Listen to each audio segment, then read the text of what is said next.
And this is very conversational. I'm going to be sharing my experiences and asking a lot of prompting questions as we think about this topic. And I want you to share what your experiences are as well. So a little bit about me. I am from Rockland County, New York. That is, people say upstate New York. It is not upstate to me because if you look at the full picture of New York State, it is literally at the bottom, right above the city. But people like to say because it's north, it's upstate. It's not. And I will debate that until the end of time. I have my bachelor's degree in psychology from SUNY College at Old Westbury. I have my master's degree in higher education and leadership policy studies from Hofstra University. And I've worked professionally at Florida International University, Hofstra University, Notre Dame, Maryland University, and the Baltimore Leadership School. My background has primarily been in education and higher education, working with students in college outside of the classroom to help them navigate their experience. But most recently, I've transitioned to do K through 12, helping with college persistence. And then in 2019, starting the Adulting Queen, and now kind of figuring out like, where does that fit into my 9-to-5 regular job life that I have. I also love Beyonce, going to see her on tour. Super excited about that. Cupcakes, traveling, brunch, and helping people navigate adulting. And I just feel like it's important to learn a little bit about me before we dive into the topic, because it gives a context of like where my lens of professionalism kind of has come from and like the discussions that I have had. And I've had the opportunity to present this to different groups of people, including students, professionals, and now you all as well. So it's always great to see how is everybody viewing this topic. From this presentation, I hope that you'll learn your own personal definition of professionalism that you can walk away with. Maybe you came and you never even thought like, what is that for you? But I hope that from this presentation, you do leave with one. You'll also learn that professionalism is multifaceted and subjective to each individual, and you'll be challenged to think critically and embrace the uncomfortable nature of this topic. And I think that people don't talk about professionalism enough in depth. It's kind of like do as I say in a situation, and we don't ever tell people why. We don't think about like, where did these things come from and what culture started to be created based off of somebody saying to do something who knows how long ago. And holding a marginalized identity and having to think about things like how your hair is perceived, the music you listen to in the office, and will you be listened to because you're a woman, play a huge role into professionalism. Just some basic definitions that form around the way that we're going to have this conversation and things to know as you go into it. Professionalism is the conduct, aims, or qualities that characterize or mark a profession or professionalism. Profession is the act of openly declaring or publicly claiming a belief, faith, or opinion. Professional is to be engaged in one of the learned professions, exhibiting a courteous, conscientious, and generally business-like manner in the workplace. So for these three definitions, one, I don't like definitions that use the word in the definition because it's like that's not really telling us what it means. And for a profession, it's saying that that is an opinion or faith or something you believe. And we know that everybody does not believe the same thing or have the same opinions. And for professionals, it's like your learned profession. So like, how do we learn this? Again, that's always the question of like, how did we get here or how are we doing this thing? And generally business like is subjective. So like all of these definitions are still not giving you a clear picture of like, what is professionalism supposed to be and what does professionalism look like?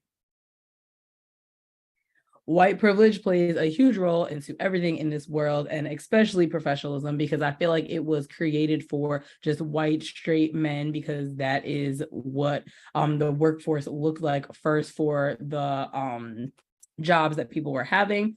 So the definition of white privilege is inherent advantages possessed by a white person on the basis of their race in a society characterized by racial inequality and injustice. Vulnerability, something that many of us avoid due to the fear of being judged, hurt, or failure. Authenticity, acting in ways that show your true self and how you feel, understanding who we are. I think that vulnerability and authenticity play into this because when you are yourself at work, you feel comfortable, you get your best work done, you're able to figure out what are things that contribute to you having a healthy and positive experience in the workplace.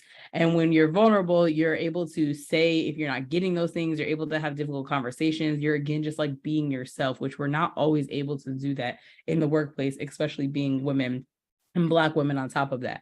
And again, white privilege, I mean, I explained, and I know that you all resonate that this is really driving a lot of how our world is shaped based off of white privilege. And we need people to show up and figure out how to combat those things so that we can move forward. So the first question I want you to think about, and again, drop in the chat, your responses is how do you define professionalism? What does that look like for you? And for me, professionalism is just being able to show up as myself, do my best work, but also being on time for things, showing up and being able to follow through with what I said I'm going to do, being able to communicate effectively with my coworkers, with my colleagues, with the people that I'm working with, and also being able to show how I'm feeling comfortably without any reprimand of that being an issue because I said something, because I did something, because I wasn't as cheery one day because I was upset. So again, would love to hear and see what your definitions are. I'm sure that they will range again because professionalism is learned based off of who or what you've modeled, which is one of our next questions and things that we'll start to get into of like, how did we learn this? And how did you decide how you want to show up in your workforce? So Indeed characteristics of professionals, I Googled because again, the definitions really don't break down like what does professionalism mean. These are some of the characteristics of professionals: professional appearance, reliable, ethical behavior, organized, accountable, professional language, separate personal and professional, positive attitude, emotional control, effective time management, focused, poised, respectful of others, strong communicator, and possesses soft skills. So some of these things I think again are obviously outlining or making people that are marginalized on the outside of the circle with these things. Saying like professional language, we know that a lot of times we're told that we're coming off too aggressive, or that we shouldn't have said something a certain way, or just even your dialect and the way that you speak is not seen as professional. But again, that is the way that you speak and that's the way that you grew up, and it's not wrong. It's just not fitting into what society's view of professionalism is. Emotional control. We are humans. If somebody makes you upset, like, and you want to show it, that should not be an issue. Yes, you should not go flipping a desk over in your workplace, but it's okay to see that somebody is upset because something didn't go as they thought it would. Or you're even coming in to work upset just because of life. Like, again, we're humans and it's not easy to just turn off everything that's going off outside of work off when you get into the workplace. And I feel like people want you to do that sometimes, which we just can't do that. We're human. So let me know what you think about some of these skills, or if there's any that you would add and some that you would take away from what Indeed said that characteristics of professionals are. These are some things that I've just found online. They happened kind of a while ago now, but unfortunately still things like this are happening. So Naomi, the tennis player, she was demonstrating the power of refusal, to refuse work at the expense of our health, wellness, and more, to refuse humiliation under the guise of professionalism. And refusal is beautiful. It's even better when we do it collectively. So people were asking people to support her and workers who aren't rich. We also, with professionalism, think that you just need to like work, and that is being professional because you're staying on top of what it is that you need to do. Saying no and resting is a part of professionalism. Like, work-life balance should just consistently be a thing for everybody. It shouldn't be like, oh, like work-life balance, we say that, but like we're not really doing it. Like, no, we need to actually do it. And we will talk more about how to implement that into your work life balance so that you can be healthy, whole in all aspects of your life. Professionalism is mostly just codified racism, classism, sexism, queerphobia, etc., meant to discredit the work and expertise of marginalized groups. Thank you for coming to her TED Talk. Again, going back to our definitions and some of the characteristics of what does it mean to be professional, it doesn't line up with how marginalized identities show up in the world. So I feel like when you go into the workforce, you're told don't do this, don't do that, but again, know why. And then this story over here to the right, the boy with the puff, that's actually somebody that I know. I went to undergrad with him, and basically what he was posting about on here was that he went for a job interview at Abercrombie and Fitch, and he put, I know, eyes, like that's not necessarily always a store that seems welcoming for marginalized communities, but he went there for a job interview to fold clothes. And he said all seemed to be going well until the very end when the manager told me that I got the job. If I got the job, I couldn't wear my hair like this in his puff. She told me your hair has to look more natural, like you're on the beach. Before even going on with the rest of what he said, like that is his natural hair. That is how it's growing out of his head. And for me, right now, I don't have my afro out, I have braids, but I keep my hair out and I try to show up as myself with my hair because that is how my hair grows out of my head. And I have grown to learn to love it because that is how it comes out of my head, even though that's not the standard and norm of what people want professional natural hair to look like. But Black hair is professional. He went on to say that he doesn't feel like explaining that his hair is natural to this woman. And this is what it would look like if he was on the beach. And he asked, was that a policy? And she answered yes.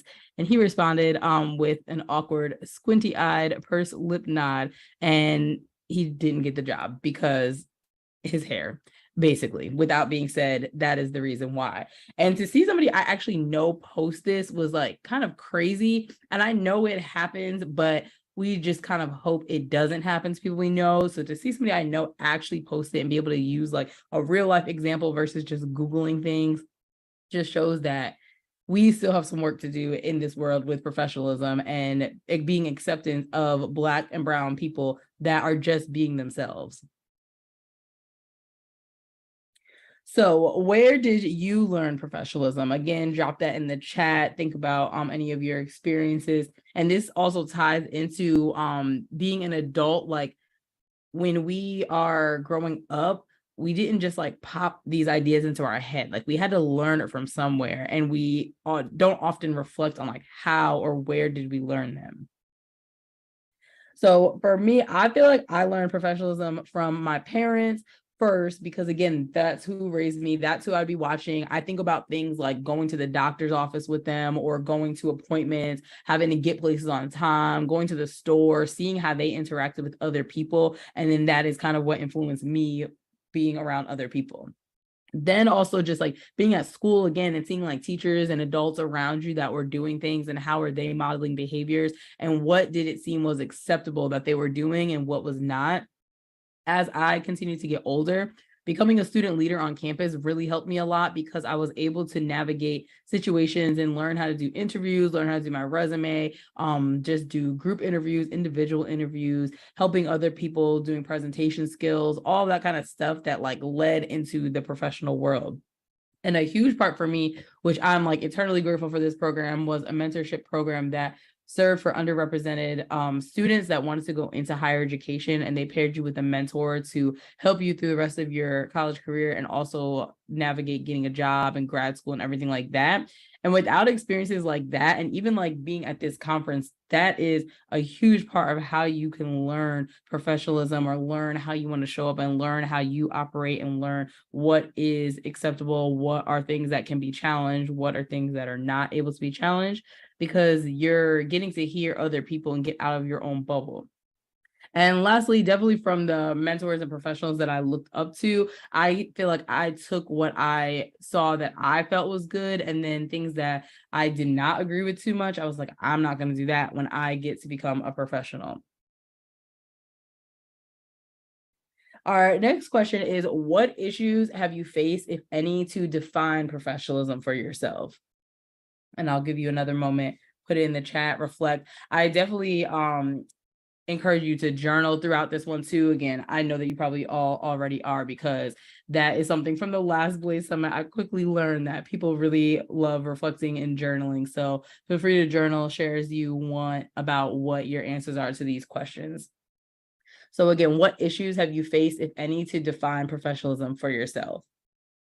For me, definitely code switching. I don't do it as much anymore, but I will say that early on in my career, now I'm like 8, almost 9 years professionally working out of grad school. In the beginning, it was like kind of like, again, the do's and don'ts, but never the why should you do something? Why shouldn't I do something? But I knew who I was. I knew I was a Black woman. I knew that I had natural hair. I knew that I'm from a city area, that I'm still living in city areas. And that also influences like culture and how you view things and how you speak and what you do. So code switching, I try my best now not to do it at all. I think working with students, sometimes they're shocked though, when it's like I'm speaking like them or like relative to them. They're like, wait a minute, like, you know about this? Because they view me as a super adult or somebody that's like really old and like shouldn't know those types of things.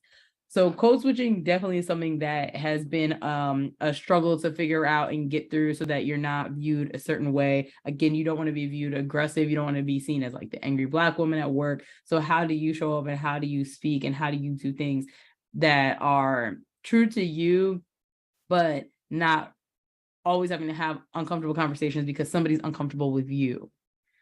I would say my hair too, like I mentioned before, just being comfortable with whatever hairstyle I chose. We know that Black women are chameleons in hairstyles. Like, you look great in any hairstyle you wear, but you always get the questions, you always get people touching it. So those are things that I had to think about, of like, if I'm going to a conference or if I'm doing something, like, what is my hair going to look like? If I have an interview, like, what hairstyle am I going to have on that? And then like, what am I going to look like when I get there? Now I don't let those things bother me as much anymore, but those are things that I thought about initially. And lastly, dressing the part, which we will discuss this a little bit more too, with how things have changed in the pandemic and working from home. But I feel like dressing the part, people always say dress for the position you want, or you want to be overdressed is better than being underdressed. But I feel like genuinely people should just be able to be comfortable and presentable in a way that the dress codes or policies are like clear and consistent. Obviously, like, no ripped jeans, no ripped pants, no like short shorts, short skirts, like things like that make sense. But when you get to the point that you're policing, like, men have to wear ties or women have to wear dresses or skirts and things like that, that just becomes too much.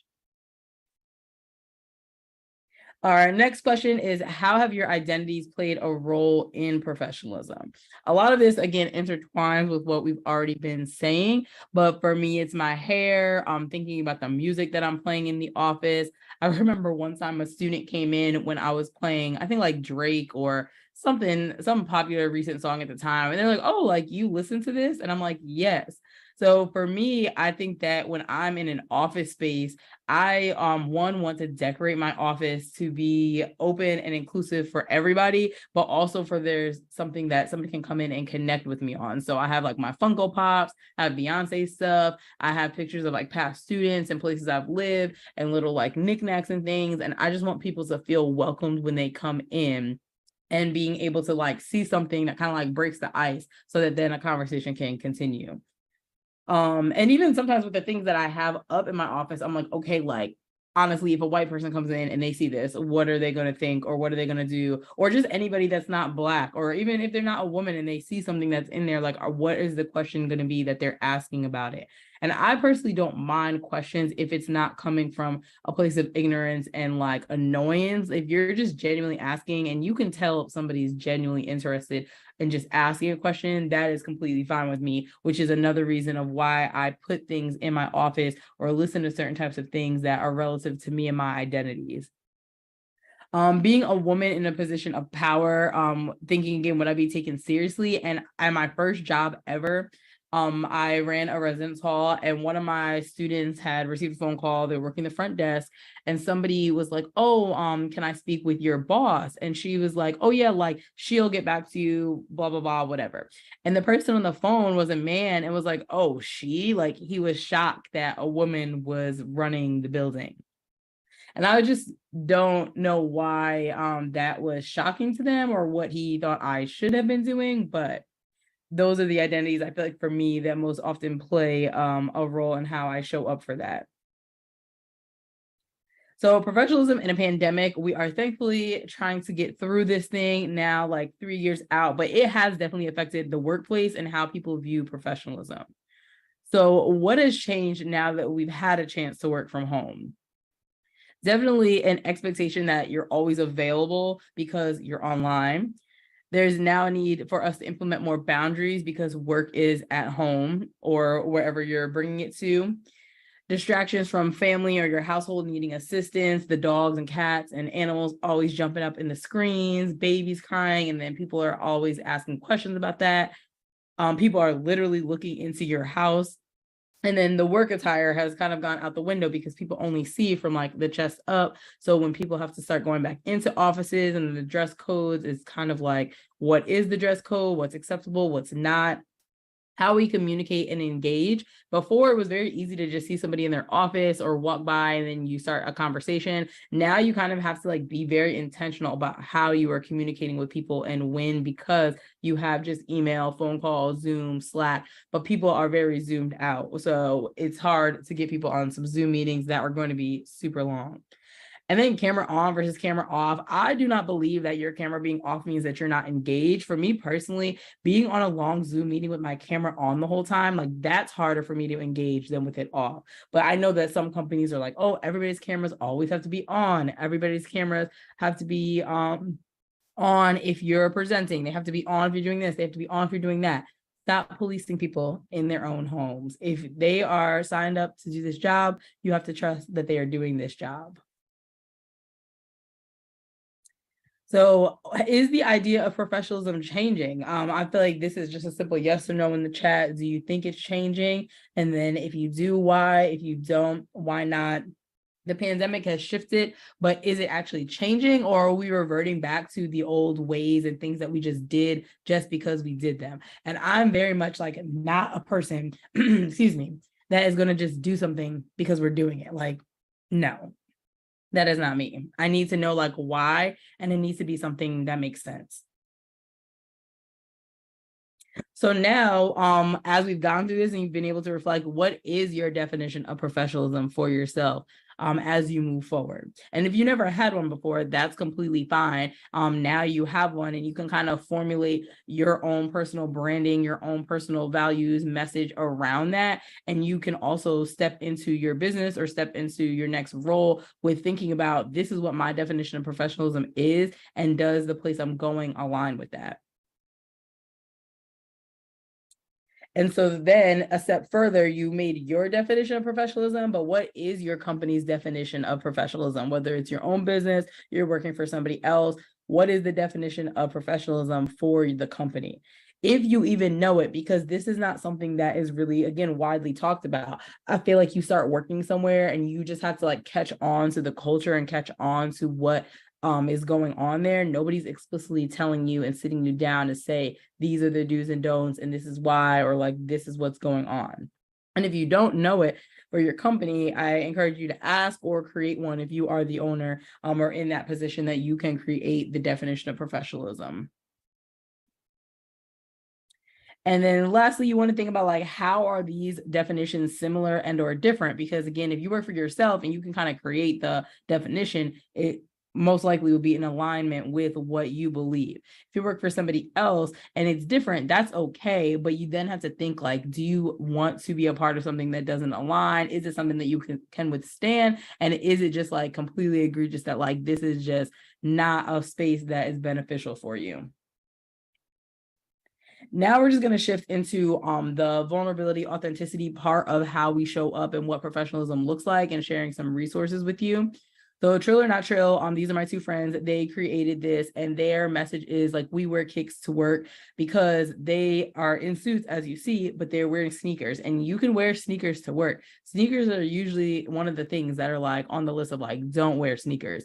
But you can wear sneakers with a suit and it's still professional. You can wear sneakers with a dress and it's still professional. You can wear sneakers in any capacity and it is professional. There are a lot of things that you can mix and match to make yourself still be presentable in the sense of whatever environment you're going into. So we talked about like authenticity is understanding who we are. Think about what do you bring each day to work and what makes you feel comfortable and what can help you connect with students or whoever it is that you're working with. And for me, like working with students, like I said, I bring my like my hair as is, showing up like that, the Funko Pops, the way my office looks, the way that I dress sometimes. Like I like wearing graphic tees a lot that have a purposeful message on it, like with a blazer, with a cardigan, even with jeans. Like those things I feel like matter because the people that you're around and working with see you for who you are and are able to connect with you. Being vulnerable, you don't know everything, and that is okay. And you want to create a team that helps you to understand, again, students or the people that you're working with, so that you can continue being the best that you can be.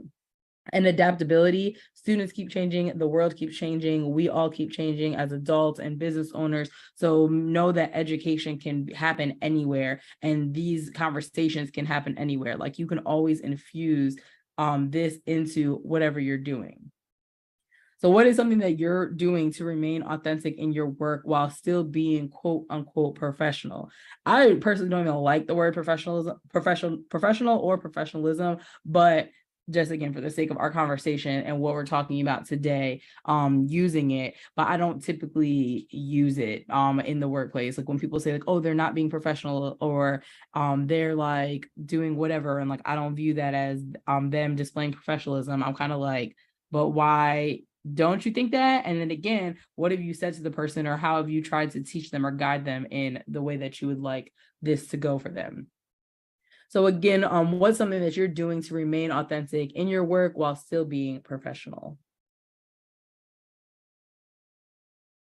And I think that when we go into the workplace and like you're thinking about having conversations, and how to show up and how to communicate and how to just be an effective team and build a culture of comfortability with everybody that's involved in the business and company. These are 4 courage building skill sets that came from Brene Brown's Dare to Lead. The first one is rumbling with vulnerability. Without this skill set, the other 3 are impossible to put into practice. Our ability to be daring leaders will never be greater than our capacity for vulnerability. The next one is living into your values requires a clear understanding of your values. We are clear about what we believe and hold important. This is just like valuable to any business, any company. If you don't know what's important, or you don't have like your top 3 buckets or goals, you can't really make any other decisions or make any other movements from that, because you're kind of just like haphazardly doing things.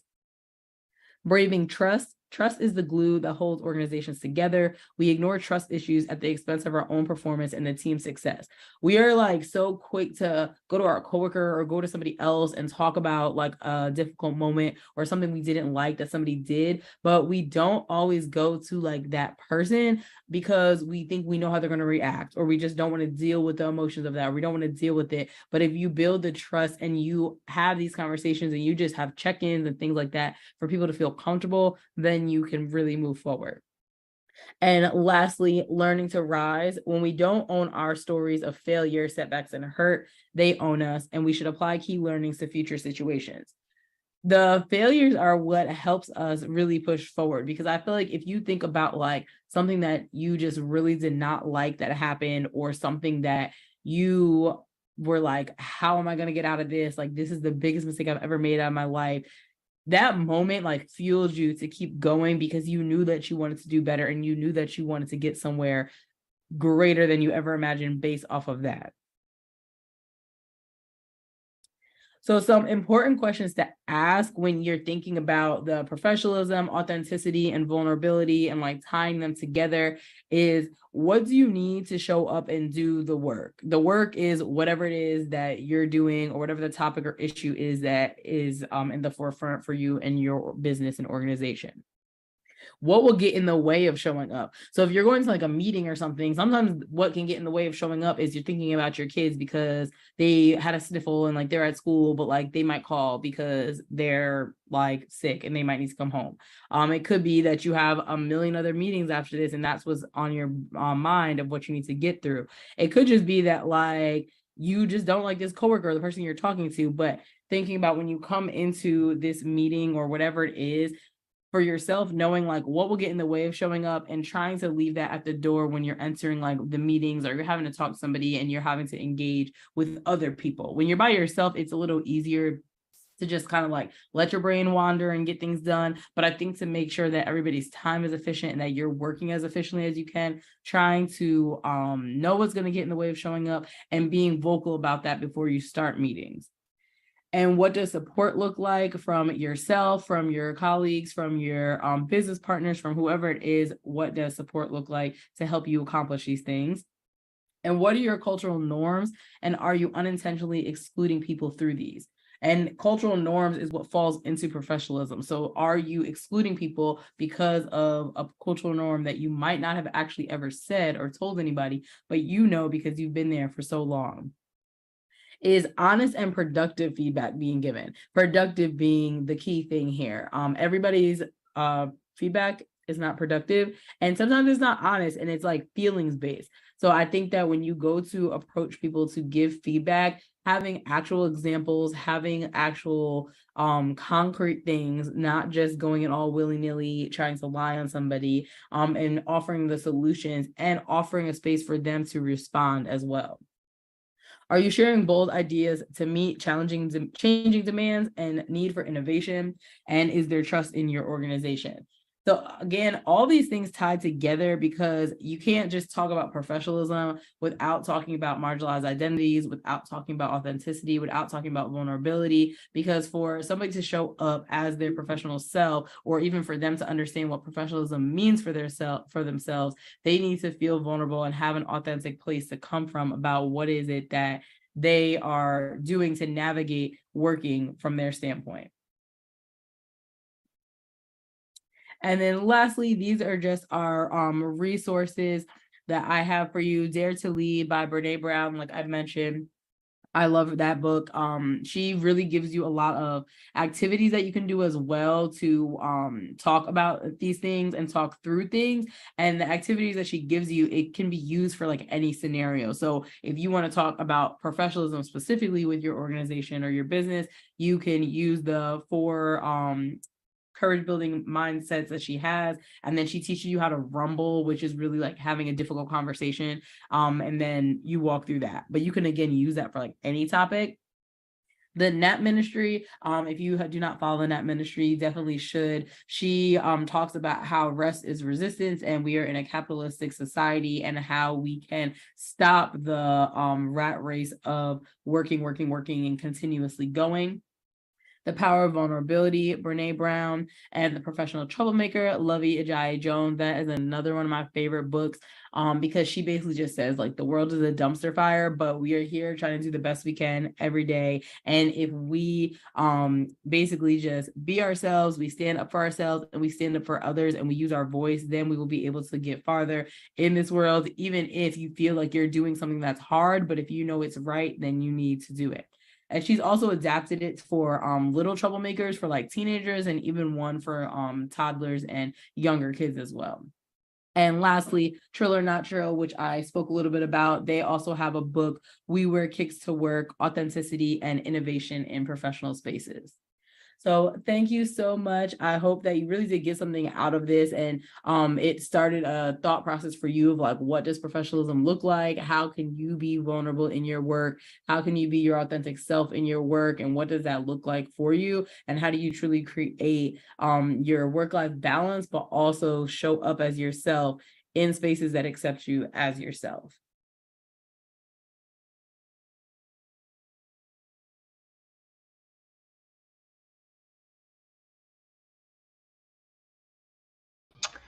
So this workshop, Amber, prompted so much commentary in the chat, and I actually want to encourage people to be controversial. Okay, I actually saw some Yeah. comments. So definitely raise your hand and put your comments in the Q&A.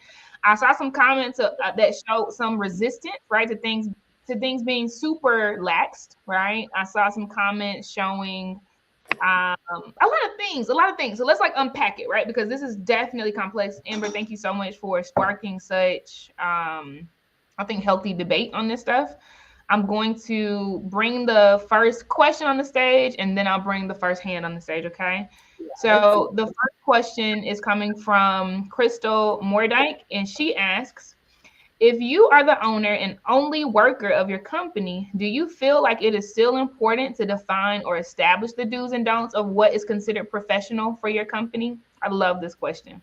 Yeah, no, that's a great question. So for me, like I told you all, I am about to start a new job on Monday. Yay. So I've been balancing the like working 9 to 5, having to deal with like what other people's like standards, professionals and stuff is, but also my own business.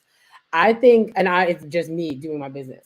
So I think for your business of being like the owner and the sole person working on it right now, it's not like pressing to set those standards and write out a whole manual or like outline it, but I think you should already have like what is the consistency in your business. And we talked a lot about this yesterday of like just how you respond to emails. Is it 2 days? Is it 5 days? Like that can be something seen as quote unquote professional. Like just how you're handling processes. Like what's the turnaround time, communication, how do you show up? Like what is your branding? I think that is a part of professionalism and what is professional for your business.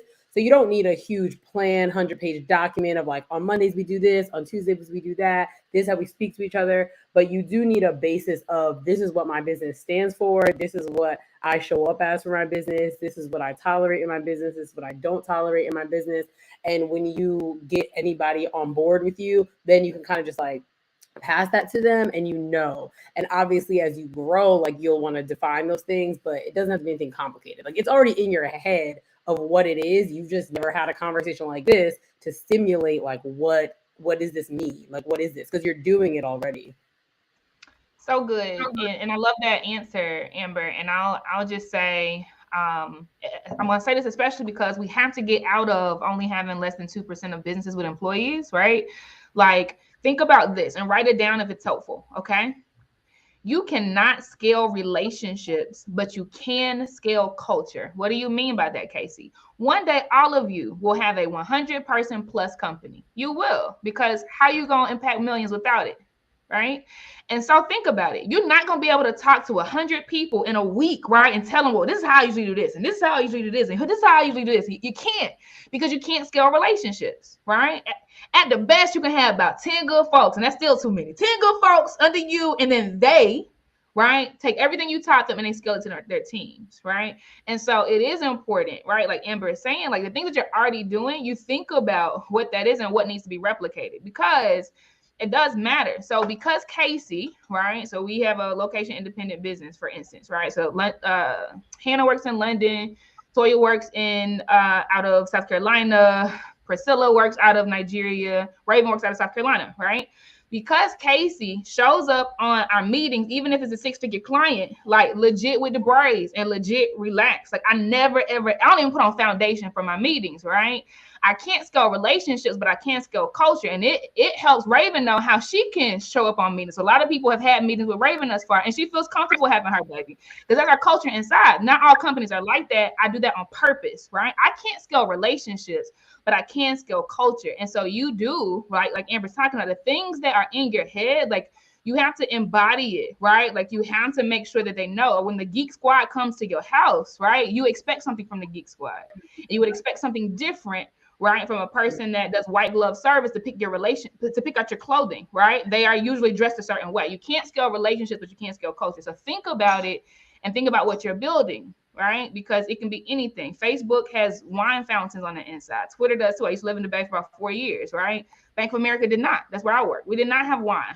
We were not fed every day. But Mark Zuckerberg, right? He scaled culture, right? Just like Brian Moynihan, CEO of Bank of America, scaled culture. So think about it. But love that answer so much, Amber, because you're right. Erica, I'm bringing you on the stage. You have the mic. You can ask your question of Amber.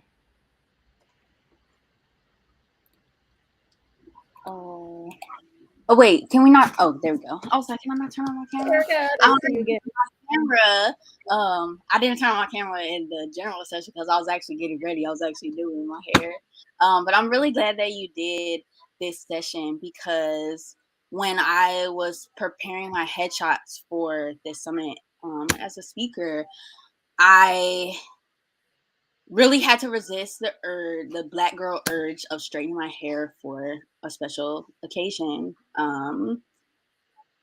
Now owning my magazine Bling, Black Leaders Increasing Net Gains, I really want to move forward with like showing people in their natural light. Like you don't need these lashes, you don't need this weave, this 30 busted down inch weave. The hair that comes out of your head is good enough. And it's just insane to think about the processes of damaging your hair and just like the lengths people will go to get this desirable look. And it just, I'm just really happy that you did this because I feel like we need this. We need to see ourselves. We need to look ourselves in the mirror and see ourselves for who we really are and be able to look at other people and see ourselves in them as well. So you crushed it. I just had to get on here and give you your flowers and thank you so much. No, thank you. With you saying that about the hair specifically, like my hair usually is not like this. It's only like this because I had a wedding on Saturday. My hair would never look like this, like usually, because I'm just usually wearing my fro, berets, a wig, switching it up. And I think that to get over like, oh my God, what is somebody gonna say? I just let them say whatever they're gonna say. But if they get crazy, like somebody said in the chat, somebody grabbed full on, I would also have no job after that incident occurred. But I think that you just need to show up and know that like your hair looks fine because it's growing out of your head that way. And what also really helped me is just taking pictures. Like people say that a lot too. Like even if you don't feel like you look how you want to look, take pictures because when you look back, you're like, oh, that actually was really nice. And I cut my hair off myself in 2014, and the immediate next day I got braids because I was like, I don't know what to do with this. I don't know what's going to happen. I don't know how to work this. Like, what's going on? But when I look back at that picture of like my short fro, I was like, I looked really nice. And I didn't think that I did because of that. So take pictures, wear your hair how you want it to be wear. I get on FaceTime with my dad all the time, and he's like, what's going on with your head? I'm like, nothing. This is how it grows out of my hair. You unfortunately take it sometimes, but still don't let that like dim your light. Like know that it is fine. It grows out of our head like that. Thank you so much. Thank you, Erica. So it's amazing. Gorgeous. That's right. Okay, I'm going to pivot to a question and then I'll pivot to a person coming on the stage. So China, be ready. I'm going to come to you after this question.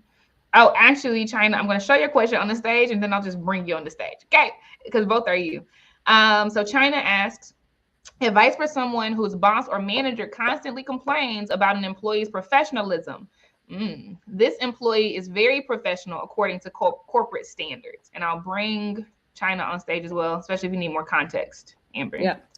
So for me though, because I started working like a full-time job before I ever thought about owning a business or being an entrepreneur, like that is what I would be dealing with. And unfortunately, like I have had all horrible Black women supervisors. Like I do not know why. Like, but any supervisor I've had has been a Black woman in my professional roles has not been a good fit for me. There's been a scale, but like none of them are good. Like I'm not gonna be like, oh my God, like love this person, this was great. Like I'd reach back out to them. There was always something that was like, come on, like why? So I think that when you're dealing with other people, specifically your supervisor, that just is not like being professional themselves or holding standards that, you know, if you were doing that it would be an issue. Kind of gauging like what is your culture of your company, because is it okay? Well, not okay. That's not even the right language. Is it going to be an issue if you go to their supervisor or if you talk to somebody else above just to brainstorm? But I think it's always important for difficult conversations like that to go in with like, I'm just coming to you for advice, or I'm coming to like report this, or I'm coming to see if this is an issue, versus just going in there and dumping it all and then like you walk out and then something is turned on you in a way that you didn't mean for it to be.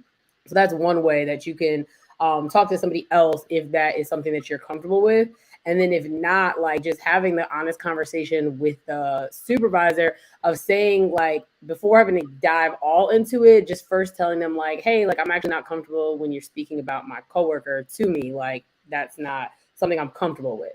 But then next, if like they continue to do it, then just being like, okay, like this is not okay. And if you have like documentation, this comes across as petty, but it's really not. If they have like what are their standards and what do they expect of you all, like pulling that back up to say like this is what you expect of us, and like you put this in writing, like this is our contract, this is what we signed, whatever. And I don't feel like it's being upheld here. Because at least you tried to give them a chance to change the behavior because you expressed to them like you're not comfortable with it. Thank you so much, Amber. You said a lot there. And you mentioned, about having a supervisor that was a Black woman, right? And not really, well, you didn't say getting along with, but I'm going to use that terminology because as a teacher, I've struggled with that. A few former supervisors were Black women, and it was unfortunately difficult to go to work and do my job effectively because of the nitpicking, whether it was my hair or what I had on. And I believe that I dress professional. I'm not, my clothing is neat, my hair is neat, whether it's my curly fro or my hair blown out, and so that is something that I would struggle with. And I'm actually getting ready to start a new job. And that was actually a fear of mine. I'm coming into the new job, just fearful, like, okay, I'm getting ready to go into this new job and I don't want my supervisor, I don't want a repeat of what I dealt with at the old school, And I just have another part to this question, and that is, so we talked about the supervisor aspect of it, but how does that work? Would it be the same with a team? Like, say if I'm on a team of 5 or 6 teachers, and how do you continue to remain professional if those sisters are tearing each other down? Not necessarily me, but they're tearing each other down. Yeah, no, it's so hard because like yesterday at one of the tables, we were talking about how like coming into a space like this, we all are sharing our very different opinions, but like nobody's upset about anybody's opinion. Like this is really an open conversation. Like, and this is what we need more of, that like when you're approaching your supervisor or you're approaching your team to tell them like you don't like something or there's an issue, or even just like you want to learn more about something. Because I think when you come from the place of like, I'm just curious, why are you doing this? Or I'm just curious of your opinion on this. Because most times when you actually talk to somebody about something that is coming across as like an issue, they don't realize it that way because they're operating in the lens of what they know and how they've operated other places. So for a team, I think that is more difficult sometimes because you're working with them typically like all the time. But take the same approach of like trying to talk to somebody first that like you feel comfortable asking about, one, to see like if they are realizing the same thing. Because at work, I'm always the person that if something's happening, I'm again not coming feelings based. I'm gonna go and be like, Casey, did you see that China did this? Or like, do you feel that way? And saying like I'm not coming from like I'm trying to start drama, but it is what it is. Like that's what's happening in front of us. So if they agree, they don't agree, whatever, then you decide like how do you want to try to address the issue with them of the one-on-one. And then unfortunately, if it still doesn't continue, I think then you would have to tell like your supervisor or something. But that gets tricky because from what you've shared, it kind of seems like that might be a little, you're not sure how if they would respond, your supervisor, if you told them. But also when you go to your supervisor, that is always seen again as like something that is so horrible. And I wish people would just approach these things as like, we're all adults. We're all here to do a job. We are open for communication and getting better, but it's how you approach that conversation. Like you don't want to come in guns blazing saying like, oh, like you did this and I'm so mad and like I don't like working with you, whatever. Like it's more so like, hey, you've been doing this thing and this is what I've noticed, but it's making it difficult for me to complete X. It's making it difficult for me to communicate with you, whatever it is, like using the I statements and making it very clear and plain and not using feelings, like I said. So like giving the example of what they did or something like that. Okay, thank you so much. Yeah, and And we- China, before you go, I want to definitely circle with Amber offline. I want to double click on what Amber said just now about giving examples. So like the key here, because this is actually strategy, right? Like Yeah. if we are to become CEOs, and we will, hear me very carefully, right? If we are to become CEOs, at that point, the job is actually not about, I say this all the time, but I got to, so it resonates in our spirits. It's not about being the hardest worker. Like nothing about being a CEO at all, literally at all, is about like doing the like product and servicing of your business. It's about like leadership and feedback. And so one thing to get strategy around this, Radical Candor. Radical Candor is a book that I would strongly recommend that all of us read.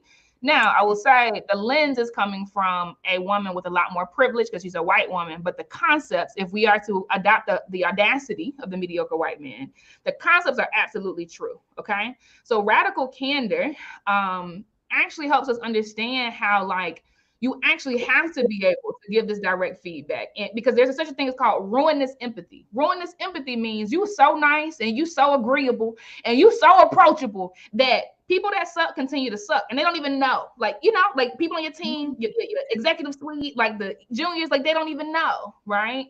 There's obnoxious, I forget the noun, but there's an obnoxious approach where you just cutting people down, it's not helpful, etc.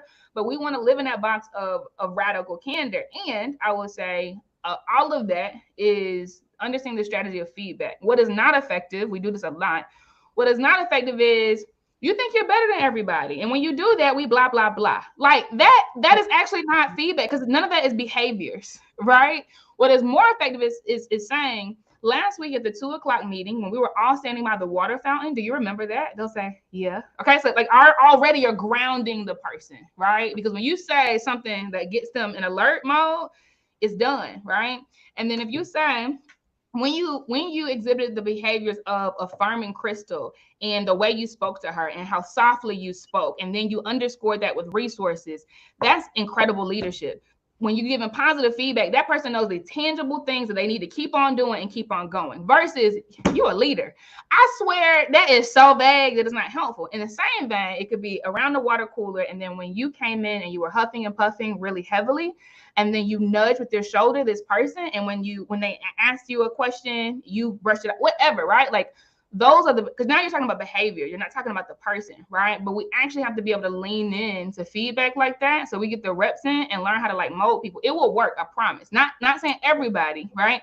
But like we got to get the reps in, like actually describing behaviors and being radical about the candor and learning how to like stretch the things that are amazing. Not like you a leader. Like I say sometimes, you a monster. Like Raven knows why she's a monster though, right? I literally have to I tell her the behaviors, right? And people who don't do well, I actually tell them the behavior so they know which things to tweak and don't throw the baby out with the bathwater. Does that make sense? It does. Thank you so much. Thank you all. You're welcome, Mama. Okay, so Amber, I'm gonna flip another one on the stage. Y'all, what's coming up next? Ahira, I'm bringing you up. What's coming up next, though, is personal branding with joy. Very important, so that you don't go through the panini. Well, we already went through the panini, so that you don't go through the recession fronting, okay? Ahira, I'm bringing you up to the stage, Mama. Hey, Queens. Thank you so much for this, Amber. I really did appreciate your focus in terms of professionalism.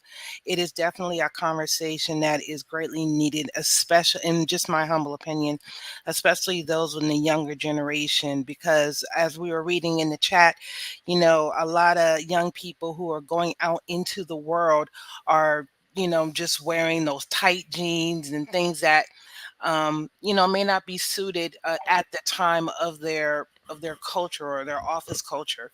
A question that I have is regarding, you know, in terms of hair.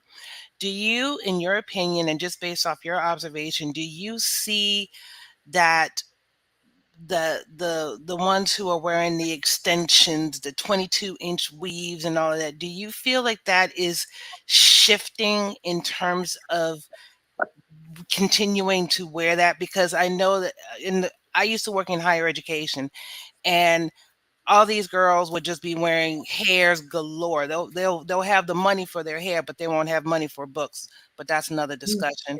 So Yeah. my question is, do you feel that there may be a shift in regards to how obsessed a lot of the young people or just people in general in terms of just extension hair? Do you feel like that is shifting today in the workforce? I was very shocked about how many high school age Mhm. students Yeah. are wearing, like you said, like 24-inch weaves, like Mhm. down to their butt, like edges laid, like caked Mhm. on makeup. Their Mhm. clothes are very tight, very short, because my most recent position was at a high school. And I Mhm. was like super shocked. And then even when I would go on like the college visits and like just working on college campuses, there is something that is changing, but I don't necessarily know why they not they want to do it, because you can do what you want. It looks beautiful. It's convenient sometimes, realistically, depending on what you're doing. But I think that, like you said about the money part, like priorities are in the wrong place. Like you just spent $400 on your hair, but you don't know how you're getting to school tomorrow. Like things like that don't make sense. And I don't know, well, I think that they are associating it with like that is making them beautiful and that is a part of their worth, because like if they don't have makeup on or they don't have the lashes or if they don't have their hair done, they don't feel like they look the part. Like students would come to school like just with their regular hair, bun, whatever it was, but then would say like, "Oh, I'm not gonna take my school pictures because like my hair's not done." And I was like, "No, like your hair is done." Like, and I would walk by girls every day just with regular ponytails and tell them like their hair is nice, like you look nice, because I don't think people are telling them those things. In the workforce per se, though, I haven't worked with directly in a professional setting of like Gen Z or like, well, I guess yes, Gen Z is like coming up in the workforce now. Most people I know have their natural hair. But for the future generation coming up after them, I think this is going to get interesting because it's not wrong. Like, obviously, however you want your hair to look is however you want your hair to look. But going back to professionalism and what it is that people expect when you show up, they being white people basically, aren't going to look at a black girl with 24-inch weave and think that she's capable of doing something, even though her hair does not define what she's doing. So that's like a difficult conversation of how to not even teach them properly, but you all get what I'm trying to say, of like how to guide them without telling them like what they're doing is wrong, or making them kind of just be like rebellious and then like really going rogue with how they show up and how they present themselves. Because we know from our experiences, and again, everybody that's shared here, that like the world just does not allow people to be their true self if it's not going to fit into that box. And Gen Z is not trying to fit into a box at all. And the people who are in the workforce and who are hiring are older people. So if they have not done the work to bridge the gap and understand the younger generation, they're immediately going to write them off. So your question is great, and like even just has me thinking about things, because the younger generation wants to do what they want. The older generation is sometimes stuck on the old way of doing things. The millennials in the middle, it's like some of us are like, we're going to try to change and adapt, but also some of us are like, whatever. But it's going to get very weird and interesting. And especially when Gen Z then becomes in those higher up positions eventually, like, I think that it's going to be nothing like what the workforce is now, which still could be good or bad depending on like your functional area, like where you work, what you do, and all of that. Thank you. I appreciate that. Ira. Appreciate it. All right, and I appreciate the controversial question coming up at the end. I was hoping we got into it, right? And I'm going to say this because we are not a monolith. Actually, that's my favorite thing about panel discussions. We get to talk about so many different things in the same sitting and know that there is like so much room, right, for all of us to feel safe and at home. Casey's view is this. Now, this ain't Bible, but this is my view. Thank God Gen Z are in their 20s now. Thank God they're about to be managing teams. Thank God they're going to be CEOs. Thank God that entrepreneurship is the broadest and fastest path for wealth creation, because they don't need the company that does not accept them as they are. They actually don't need to care about these systems that were not designed for them. They don't have to assimilate that like I did, because there was no path for me before Instagram was popping. There was no path for me before low code, no code allowed me to push out an app into the world without having to go like, oh, it gives me chill. Thank God that Gen Z are now adults and they can change up the game, because somebody has to dismantle the master's house. The master's tools will never dismantle the master's house. And so this is the importance of you establishing the culture for your company. If your culture is not accepting to the people, right, that you don't fully, vibe with, and it is old school, that's completely fine, right? Because like I mentioned, I went through Bank of America, which is very different from Facebook, right? And so I decided to work there. And at the moment in which that no longer fit who I was, there was so much more space for me in the world. And so I mean this. And so none of this is bad or right, right? Anybody that has chosen to take the path because that's their version of safety, right? And for some people, it's putting the food on the table right now. And I'm gonna deal with these folk, right? And for some people, it's like, I'll be broke for a shawty, right? Like there's no right or wrong path, but I see it as, thank God these babies are adults now, and they look folk in their face and say, look, don't call me after 5 o'clock. And they make a way. Like one more stat, right? Because I really do say thank God. Like I feel like baby boomers, Gen Xers, they crawl so that millennials can walk, and we walk so that Gen Z can run. Period. Right? Yeah. They make less than us, but they travel more than us. That's deep, because it means we care about the Louis Vuitton bags and we care about impressing their friends, and they actually say, I want to see the world. Like we did not have that audacity. So thank God that they are managers. Amber, it's like, no, I just think it's so interesting, and thank you all. And again, like what I'm saying is exactly what you're saying, Casey, that this is not like, it's not one size fit all. And what I'm saying is based on my experience and what I have seen from people I'm working with. But next time I do this presentation, I might have a different perspective because I've met different people. I've talked to different things. So I just want to emphasize like that this conversation and a lot of them that we're having are based on where we are and what we know today. When we show up next time, I might come back and be like, listen here, let me fill you in on Gen Z professionalism. Like you don't know where this is going to go.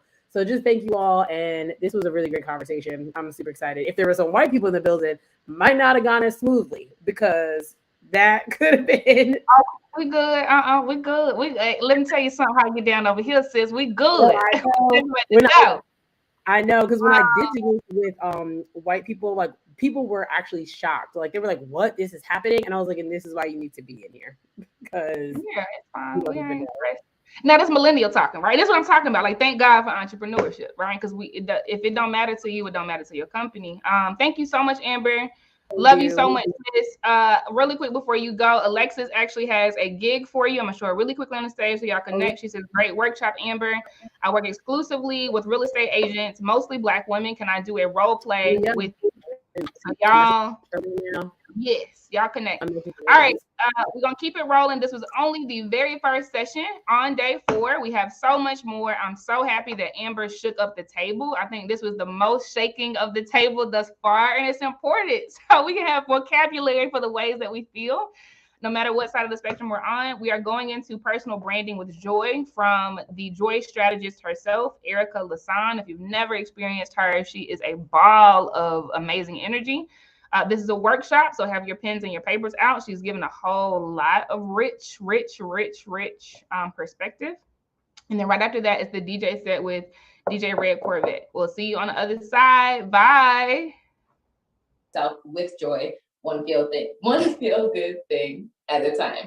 All right, if you're ready, give me a J in the comments for joy. Let me see.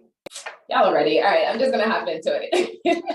I'm really excited for this slideshow. And in the meantime, as we're setting this up, I would love to hear where you guys are coming from, what the name of your businesses are, as well as why you are here in this session. What are some of the biggest things that you're currently struggling with as it relates to your content creation process and branding yourself?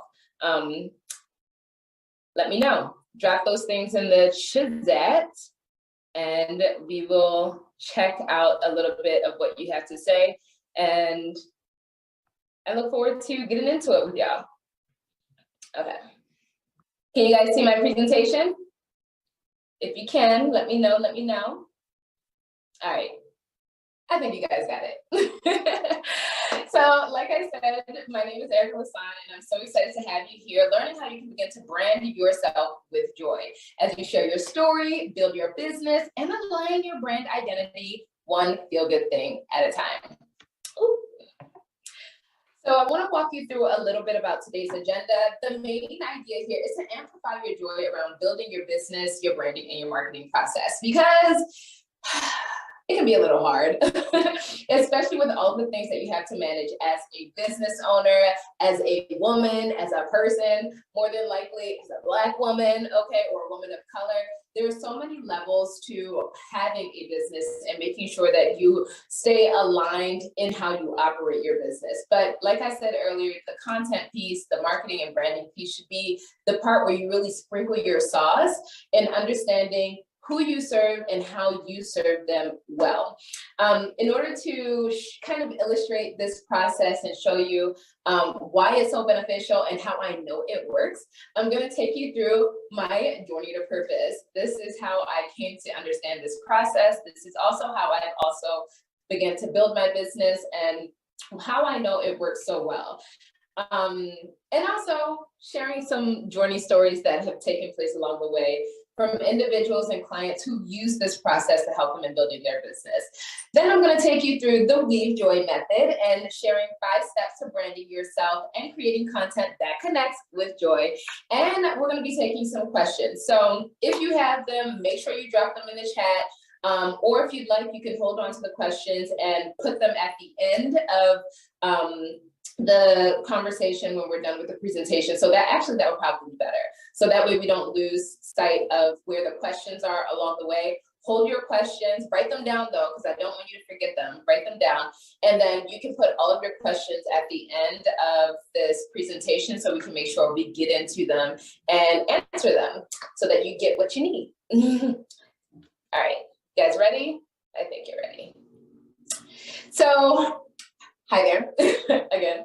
My name is Erica Lasan, and as a joy strategist, I help overwhelmed and entrepreneurial women develop creative solutions to understand how they can infuse more time, energy, and space for joy into their life and business. And the main idea here is to help you all find freedom in how you're building your business and doing so in a way that doesn't feel like work.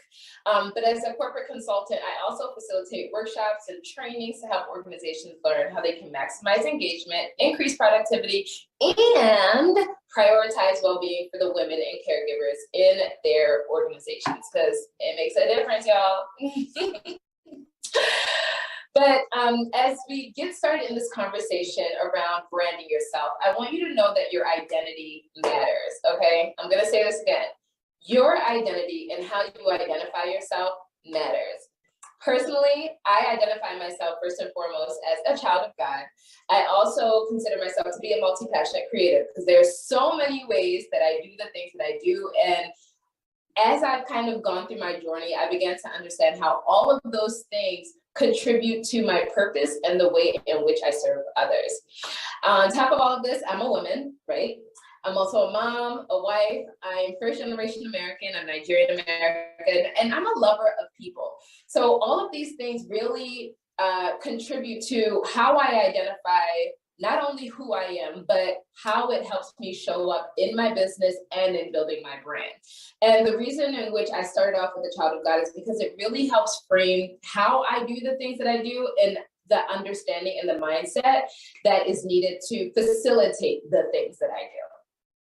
So as we move on, I'd like to have you take a quick moment, like, I don't know, 3 seconds to consider your identity. How do you identify yourself? And I want you to write that down on a piece of paper, because what I want you to understand is that the way you consider yourself, the identity that you give yourself is first and foremost in the branding process. So often, especially as women, especially if you're a caregiver, it can be very easy to allow other people to place an identity on you, an identity of who you are, what you should be doing, how you should be doing things. As a business owner, how you should be operating your business. And it can be very easy to be influenced by other people's thoughts, their considerations, and their experiences, and we can take that on as women, and it impacts not only our life, it impacts our careers, and it can also impact our relationships. So the moment you get clear on your identity, it really helps foster space for joy in the business building and branding process. But don't worry, we're going to get into it a little bit more. So write down your identity. How do you identify yourself? And as we begin to do this, I want to share that I create for a living, and you can too. But it really starts again with first understanding who you are, what you do, your vision, your values, your mission, and all of those things. So I want to share with you a little bit about my journey. But before we do this, I want you to visualize joy. I want you to go on a journey with me and visualize joy, okay? I want everybody to close their eyes. I'm looking at y'all, I'm just but I want you to close your eyes, and I want you to experience joy, like a fullness of joy, but not only joy for yourself, but joy for the world. I want you to close your eyes and consider a world where everyone gets to do more of what they want to do versus simply considering the things they think they have to do. Close your eyes and think about it. What would a world where everyone gets to do more of the things that bring them joy look like? What would it feel like? What would it taste like? What are some of the things that come to mind for you? And as you begin to close your eyes and envision this utopia of a world, I'd like for you guys to drop in the chat some of your responses. Like, what are some of the things that you see? What are, for yourself, as well as for the world, what are the images that come to mind? What is the feeling that comes to mind? Yeah, I want to know. Let me know. The things that you guys have put in the chat, that's the wave that I'm on, okay? Like, I love to see it. I love to see it. It's awesome. Oh my gosh, yeah. So y'all get what I'm saying, right? You understand. You completely understand why it is so important that we as women, as business owners, as caregivers, as people, prioritize our joy. So this vision of a world where everyone lives in joy is what influenced my personal mission. And my mission is really simple. It's to transform the world and future generations through radical joy. And I happen to do this by way of helping women find joy through purpose, by way of open conversations and holistic experiences. But I need you to understand that this mission started off with the vision of joy. And the vision of joy really came back to me understanding who I am and what it is that I want to contribute to the world and the way in which I want to do it. How many of you have your brand mission written somewhere on a piece of paper, in your drive, in a notebook somewhere? Like, I have no idea. But I would love to hear from you guys what your company and your brand's mission is. And understand that if you don't necessarily have it completely ironed out as it relates to your business, you could have a personal life mission. What is that mission? If you have that, I'd love for you guys to drop it in the chat so we can check out what some of your missions are and how they align with the business and the work that you do. And as we do that, we're going to hop into this conversation around branding, because a lot of times I think that this is one of the biggest myths, that branding is about the aesthetic. And yes, the aesthetic is a part of the branding process, but it's about so much more than the pretty pictures, fonts, and colors, okay? Branding yourself, branding your business really starts with knowing yourself. And the moment you get clear on who you are, again, we're gonna keep coming back to this idea of knowing yourself and identity. But the moment you get clear on who you are, it can help influence your brand, okay? It can help influence the colors that you choose. It can help influence the fonts that you choose. It can help influence the type of content that you create and the aesthetic that you curate over time. But in order for any of that to be done, it really has to start with you knowing yourself. Because as you begin to build your personal brand, you can align your business to work with that. And you also begin to understand that your brand is the feeling you want people to walk away with. It's not something that is as simple as colors and pictures. It's really about the impression that you and your business leave on your audience, your consumer, your client, you know, the people that you're servicing and you're working with. So we're going to get into how this works in 5 steps. But as we do this, I want to share my journey to purpose and again, how I came to this realization. And it started in 2005 2009 when I graduated from college, because adulting is hard. I don't know how many of y'all can relate, but they don't prepare you, man. They don't prepare you for adulting. In 2009, I graduated from the college and I entered real adulthood. But unlike what I expected, I was unable to find a job. I wasn't able to create consistent income.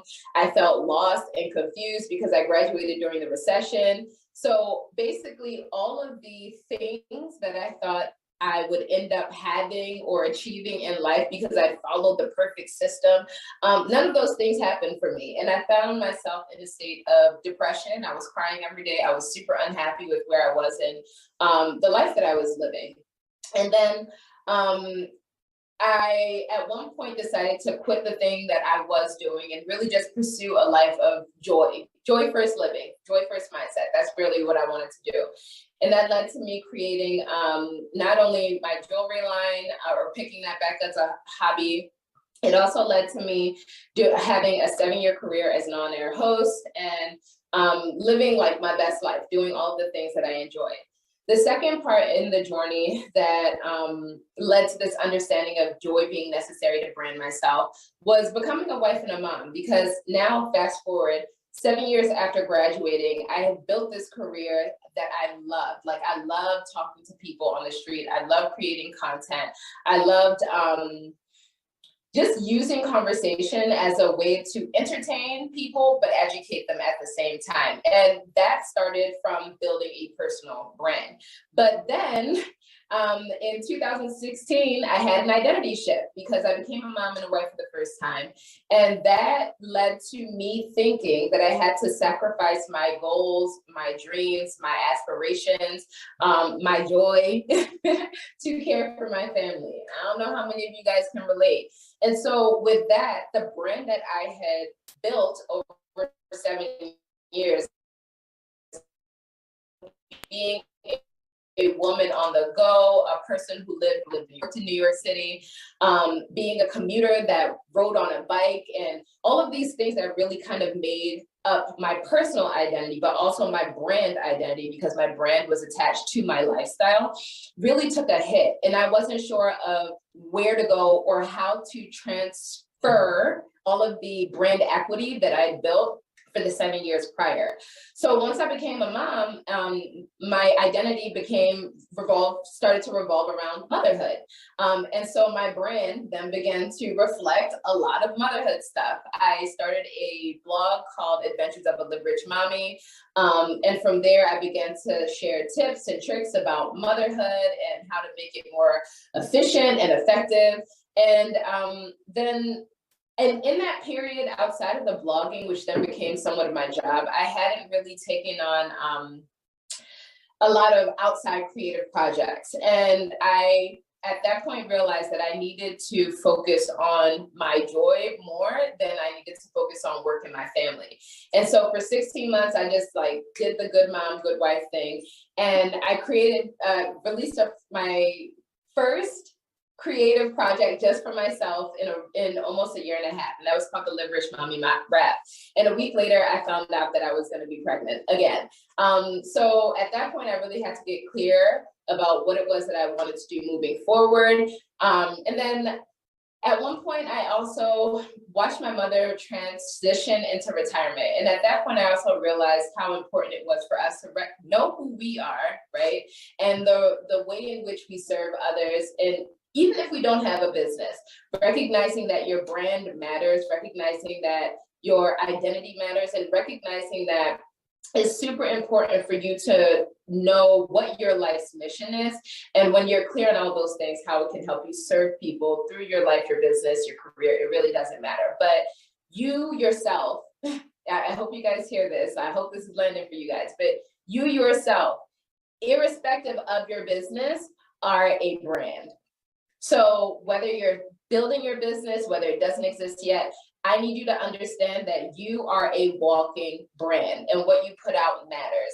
So this was the process that came to help me understand the importance of branding myself, because in each of these steps or each of these seasons of life where I didn't have anything concrete as far as a job lined up, the things that I did do as it relates to my personal brand helped set me up for the next level of my journey and future opportunities.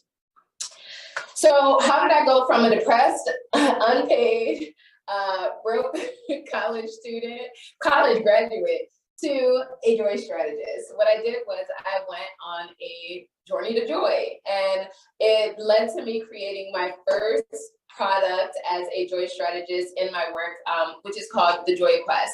And it was really a process of understanding, again, rediscovering my identity, igniting my passions, i.e. joy, the things that bring you joy, and reclaiming that joy unapologetically.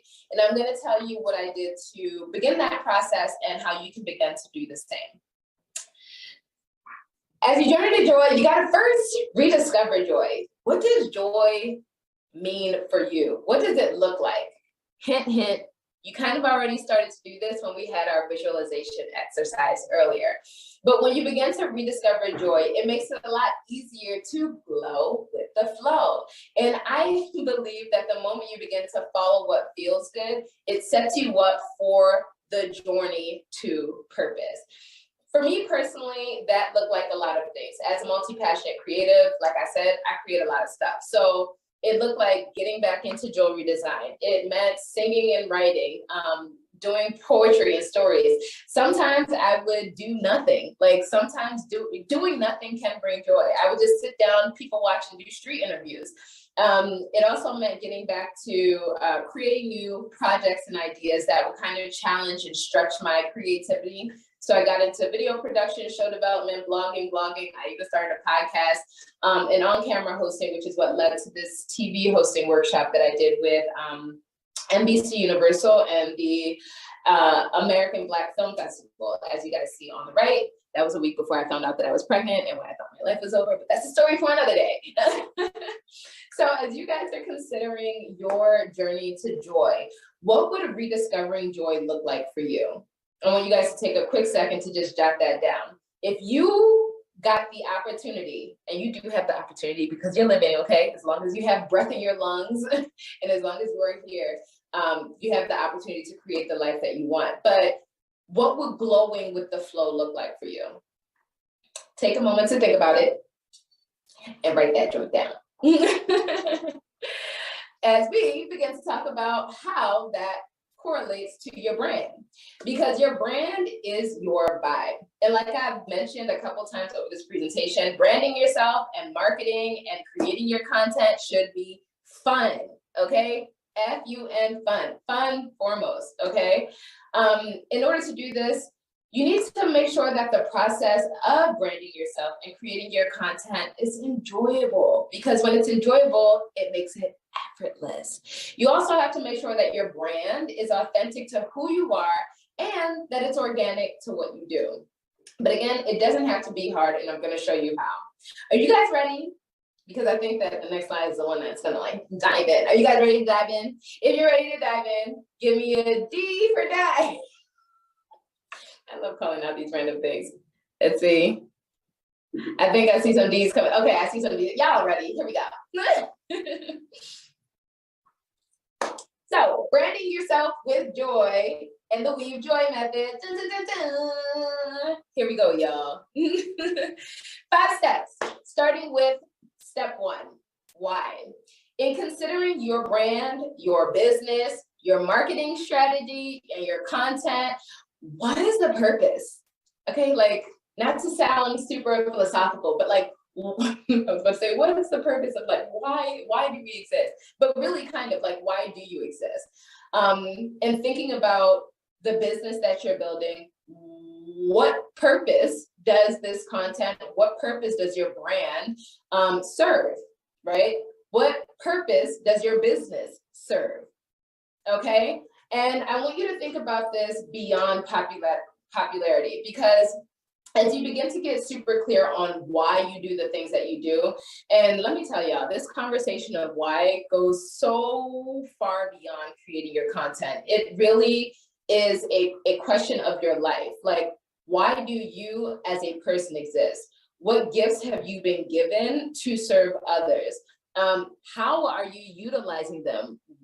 As you're doing them, what about doing them feels good? As you begin to ask yourself these questions, you can get very clear and kind of landing upon the answers around who you're meant to serve through the things that you do, and more importantly, why you're meant to do it. Because if you've been building a business for some time, you probably know that it's hard. It can be hard, and it can have really hard moments. But if you're super clear on why you're doing the things that you're doing, it makes it a lot easier to push through those hard times. And also realign yourself with your vision, your mission, and your values, which can really help you in the long haul of sustaining your business, but also in aligning you with the people that you're meant to serve through your business, okay? So as you're thinking about your brand, I want you to think about, what is the lasting feeling? What is the lasting impression you want people to have of you, your business, and the work you do? All of that comes back to your why and being super clear about your why. So now that we've touched on point one, I want you guys to leave in the chat, what is your why? Do you know what it is? And I guess in this case, we could make why synonymous with purpose, right? What is the purpose of your business? What is the purpose of your business? What is the purpose of your brand that you're building? What are you hoping to do with this? And I want you guys to drop those things in the chat. Drop them in the chat. Ooh, yes. Yes, yes. Okay, we got some good stuff going on over here. You guys are so purpose-filled and purpose-led. It brings me a lot of joy to see these things. Okay. And as we begin to think about this, I also want you guys to recognize that it's not just about popularity. Yes, like gaining likes and follows. Because at one point, I know that was the wave as it related to content creation, branding, marketing. But what we're beginning to see is that there has been a shift in the trend. And social media trends, branding and marketing trends, that's a conversation for another day that I don't want to get sucked up in. But I want you guys to recognize in your business that you have the power to influence trends. Like, not just as it relates to the industry as a whole, but in your business. So don't give into the myths about popularity being what's needed in order for you to monetize your business, create success in your business, and build a business that you love. That's not the case. But when you're able to connect with the people that you're meant to, all of those things can happen, and with joy.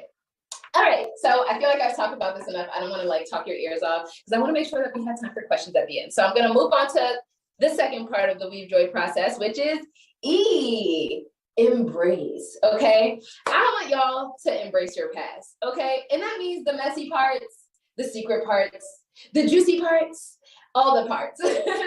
But more than anything, embracing your past allows you to free yourself of the shame, the conversations about worth, the fears that may keep you from actually fully and wholly sharing your story. And I want you guys to know that there is gold in your poop, okay? There's absolutely gold in your poop, okay? Because people like to be a part of experiences that they can relate to. And I know that oftentimes it can be thought, especially if you're just starting out with your business or your brand, like, oh, I'm not an expert in this thing, so how could I possibly share all of my revelations about this? Like, I'm not an expert in this. And you don't have to be an expert in the thing per se, because you're an expert in your life experiences, and that counts for something. One of the parts in my story that helped me acknowledge this and understand the joy of embracing my past was when I transitioned into becoming a mom and being a content creator for 7 years. For so long, I had done everything by myself. And not to say that when I would present my content or my brand, it was super clean and super polished. But when I became a mom, I tried to live up to a lot of what I'd seen motherhood look like. which is a joke, because motherhood looks nothing like what it's presented as on Pinterest. Okay, how many of y'all are moms who can relate? But at one point, I remember doing these branded shoots for my blog, because again, like blogging was the thing, and everyone had super pretty pictures of motherhood. And it was when I had Aria. At that point, she was 2, and Jace was a newborn. And I remember kind of like pushing him off to the side so that he was never in the pictures. But then I'd always have to keep an eye on him at the same time. And then I remember like fussing with Aria, who at that point was a toddler. And I'd always try to time things so that she wasn't interrupted in her nap time. But sometimes she was fussy because she was a baby, you know. And I just remember at one point just trying to like force everything into working out. And at that time I was working with someone that was a friend, and I remember asking her, like, how does this picture look? But it looked so uncomfortable. I felt so uncomfortable. I felt like I was all over the place. I felt like I was tired. I felt overwhelmed. And then I felt guilty because I felt like I was forcing my kids to participate in this thing that was not working authentically at that time in that moment. And I remember she said to me, you look like a mom that has 2 kids. And I don't know why this landed so like hard for me, but I was like, I am a mom with 2 kids. And it kind of like created this light bulb moment where it's like, why am I doing this? Why am I doing this? And so at one point I started to show my motherhood journey as it actually was. And this is what it looked like at the time, as a creative, as a mother, as a wife, and as a stay-at-home mom at that. So it really took the mothering thing to another level. My kids were with me all the time. And on every given day, any given day, my life didn't look like Pinterest. It looked like this. So I remember sharing this post, and it was one of the most popular posts to date. Like, I got so much love and so many comments, and it's not just about the love, but the comments that allowed me to connect with the people that saw that post really created an engagement that allowed me to start building an actual community around motherhood and purpose. And so I'm sharing this because at one point, the messiness of motherhood was the part of my story that I was not embracing. It was the part that I was really trying to like keep brushed under the rug because I wanted people to think that I had my stuff together. And spoiler alert, none of us actually have our entire lives together. And so I want you guys to take a moment to think about the E in your life. Where are you not embracing your past? Where are you not embracing your past as it relates to your story and the work that you do and why you do it? Where are you not embracing your past? And I want you guys to take a moment right now to share how you can begin to embrace your past as you share your story and your brand. So what would the E in your story look like? And I want y'all to drop those things in the chat.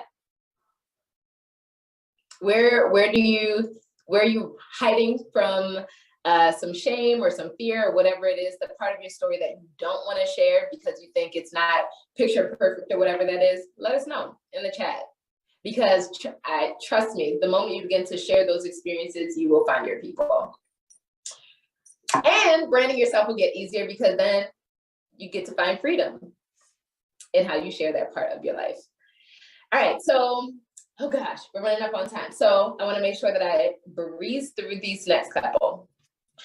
We're now at part 3 in A, acknowledging your present and owning it. Because, and I kind of started to allude to this in the last slide, but comparison is the thief of joy, y'all. Like, legit.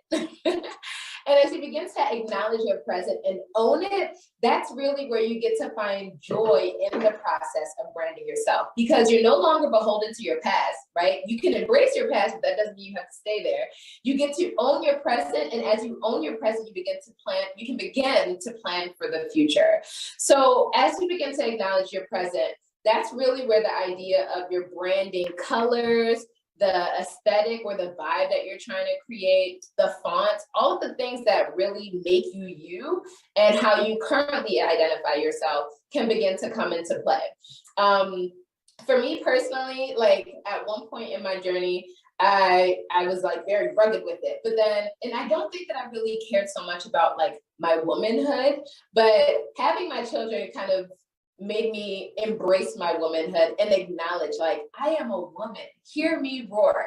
And so at one point I really began to feel super feminine, and I like started wearing like a lot of sensual, I don't want to say sensual jewelry, but I really started to like care about my appearance and the way I showed up more, like how I felt in my body, how I cared for my body.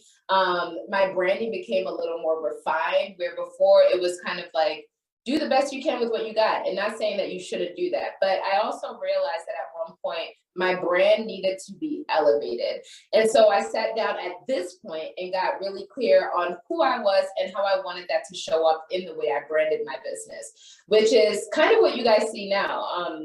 Like I changed my font colors from like red and black and stuff that really resonated for me from high school. But then I realized in this point of my motherhood journey, my womanhood journey, I really wanted to feel light and fresh. And so it feels really weird saying this, but for the longest, it took a really long time for me to acknowledge that yellow was my favorite color. And, and it was because I felt like, man, but red has always been my favorite color. Red has always been, I felt like I was cheating on the color red. But at one point, it's like, I like the color yellow. So really understanding yourself, the season of life you're in, and how you want to convey those things in your content marketing, the writing, your images, your colors, your font, all of those things, that's where this can come into play. So as you begin to acknowledge your present and own it, what are some elements of yourself that you can bring into your present brand? And for some people, that may mean doing a rebrand. You know, and let me tell y'all, sometimes that can be really hard to do, but you can let go of the past and really focus on what it is that you want to create right now. And it doesn't have to happen all at once. Start with one feel-good thing at a time. Start putting that out there, seeing how it resonates with other people, but more importantly, seeing how it resonates with yourself. So let us know in the chat, what are you acknowledging about your present and how you want that to show up in your brand? It could be a color, it could be a font, it could be a part of your story that no longer resonates with you that you're willing to release. How are you acknowledging your present? How are you going to acknowledge your present and start owning it moving forward? As we go to, oh gosh, we're gonna have a quick journey exercise. And this is something that's gonna help you guys get clear on how you can begin to acknowledge your present. We're gonna have some fun. You guys ready? Okay, you're like, what are we doing? What are we doing? We're gonna take a quiz in understanding how your joy can serve your story. So I wanna take a quick minute or two for you to take this Joy Gem quiz to understand how your unique strengths can serve your joy and your business in this season. As you guys begin to take this quiz, it shouldn't take more than 90 seconds. I'm gonna keep going, but you can visit the site ericlasson.com/quiz to do it. As you take this quiz, I want you guys to pop in the chat what your Joy Gem type is. And in the event that you're not able to complete taking this quiz right now, I hope you guys have already started. Okay, I think you guys have. If you're unable to finish it, don't worry. The quiz is shared so that you can have access to it throughout this summit experience in the lead section. So if you visit the site, it'll definitely pop up. But I can't wait to hear what your Joy Gem types are, how they resonate, and how you believe these revelations can serve you in acknowledging your present. All right, how many of you have taken the quiz? What are your results looking like? Are you surprised? I hope you're surprised, okay?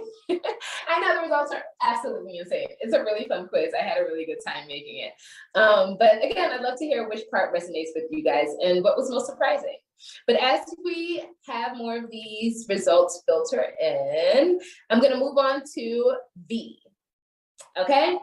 Because we're almost at the end. This is the fourth step in branding yourself with joy. And it's really simple. It's to visualize your future so that you can begin to execute on it, okay?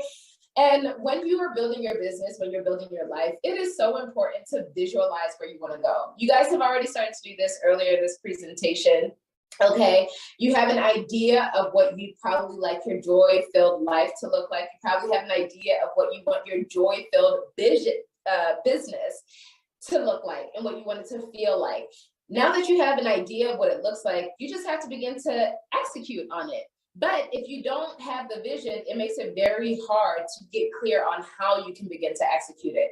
And this is where the beauty of the journey comes into play, because you don't have to have all the answers in order to get started. You really just have to have faith. Okay? You really just have to have faith, and you have to be willing to show up one feel-good thing at a time. As you begin to get clear on what your vision is, and as you begin to strategically execute some of those steps, you'll find that you'll gain clarity along the way so that you can fine-tune, refine, hone in on your brand, your mission, your vision, your values, all of those things, one feel-good thing at a time. And it makes the process of building your brand so much more effortless and so much more fun, which is really important, especially in the long game of building a business and a brand. So really quickly, well, you guys kind of acknowledged what your vision is, but what would a joy-filled business, as you visualize your business, what would your joy-filled business look like? What is one thing in your joy-filled vision of your business that you would like to begin to execute on? And how do you plan on executing it? This could be something that you guys keep to yourself, or if you're feeling with it and you really want to, you can pop that in the chat. As we head on to the last part of the journey, which is everyone. Recognize that you ain't for everybody, okay? And that is absolutely okay. While there are a lot of things that your business may do, there are a lot of parts of your brand that may resonate with a lot of people. Not everybody is your ideal client, your ideal consumer, like a person that you'd actually want to spend time with or work with, all of those things. So the moment you get clear on the fact that you're not for everyone, you can get super clear on who you are for and how your brand identity, how your content, how your marketing, how you as a person are meant to serve them. And this takes a lot of pressure off of the part of building your brand that I think keeps a lot of content creators and entrepreneurs stuck, because it can be very easy to want to serve everyone. But as you begin to serve everyone, you really begin to realize that you're probably not serving anyone, because it creates confusion. So out of the 7 billion people on the planet, all you got to do is find your little corner of the internet and understand how you serve them well. And as you begin to do that and get clear on what that looks like and what parts of your business, your brand, people resonate with most, you can begin to showcase more of those elements in your content and the way in which you deliver your brand. So for me personally, people like the fact that I was a mom on the go that also still had her own life. So I began to showcase more of me living my life as a mom on the go. At one point that included roller skating and my physical fitness. I am someone who loves tiny homes, and I love the idea of life on wheels. So I want to create a school bus, house on wheels. That's called a schoolie. That's why you see that here. I'm also someone that commuted into the city every day for work, and I just loved exploring life on wheels and in New York City. So that's where that other picture is. Like living your life in a way that feels authentic to you and showcasing those elements of your story is really how you begin to build your brand. But again, it starts with embracing who you are, acknowledging who you are, and not trying to show up as someone or something that you're not. Because your brand is, again, not pretty pictures, colors, and fonts, but it's the impression and the feeling that people have when they engage with you and the work that you do. All right, so I'm going to do a really quick joy study to showcase what happens and what becomes possible when you're willing to go where the joy leads. I'm going to share a quick story of Daylene, who came to me because she was a freelance makeup artist working in television, but she also had a corporate background in finance, and she had 2 businesses, and she was trying to figure out how to make them both work. She came to me for content development and marketing ideas and understanding how she could share her story, and together we came up with digital products, programs, and trainings to help her understand how she could align all of these elements of herself, being a creative and a makeup artist, being a finance person, and being really good with numbers, and understanding how she could really align all of them so that she wasn't excluding any part of herself. And that's how Finance and Foundation and Lipsticks and Dreams not were born, but how she was able to understand how she could serve in both of those things without overwhelming herself. She left some really awesome words about the work that we did together. You can check out her story and other Journey stories on my site, ericalasan.com/testimonials. But I want to make sure that we do a quick review, okay? Because we said a lot in this very short amount of time, and I want to make sure that these key points land. All right, first the don'ts, okay? Because we just want to make sure that you nip these things in the bud immediately, okay? Don't try to be like everybody else, because there's only one of you, and the way in which you see things and do things in the world matters, okay? And while somebody else may do something similar to the thing that you do, they could never do it like you. So once you get very clear on how you're different, like double down on that, and you'll be able to find how you can create your brand and your business with a lot more joy and authenticity, but also you'll be able to attract the people that are really meant to work with you. Don't think that things have to be perfect in order to be done, because if that happens, you won't get very far. It'll keep you stuck, all right? Progress over perfection is the name of the game. Don't get bogged down and stuck thinking about all the things that you don't have in order to create the brand or business that you want, okay? One feel-good thing at a time. And if you begin to look at the obstacles as a way to be more creative, you may find that you'll get a lot further faster, and you'll come up with a lot more ideas that can help you distinguish your value and your differences in the market that you're in. Don't create content strictly aimed at the goal of making money, because that doesn't necessarily help your brand, and it doesn't help people get to know you better. As you begin to share parts of your story in your life, you'll be able to understand how you can create content that can also be monetized, but in a way that feels really aligned and can help you build community around what it is that you do. And let's hit on the do's really quick. Do lean into your story. I feel like I've spoken about that enough. Do what feels good, because it creates sustainable success and results. Do use your gifts, because it'll make it so much easier to create and curate your content. And do start today, because today is all you got. Just keeping it real, okay? Be the best you can with what you already have. So we're just getting started, okay? I want you guys, like, I've enjoyed this time so much. I want you guys to take your life and your business journey further, one feel-good thing at a time. I know that in this presentation, I've talked about a bunch of things and I went really, really fast, but I created a whole book called the Journey Daily Planner. It's available on Amazon, and it really breaks down the process of starting with a vision, a huge vision, creating your mission, getting clear on what your mission is, understanding how it contributes to your brand, your content marketing strategy, breaking it down to literally months, breaking it down month by month, and then understanding how that can impact your revenue streams and how you bring money in. But understanding that it doesn't have to feel hard, overwhelming, or like a drain, because you should have fun in the process. So that planner helps you understand how you can begin to do that with joy, one feel-good thing at a time.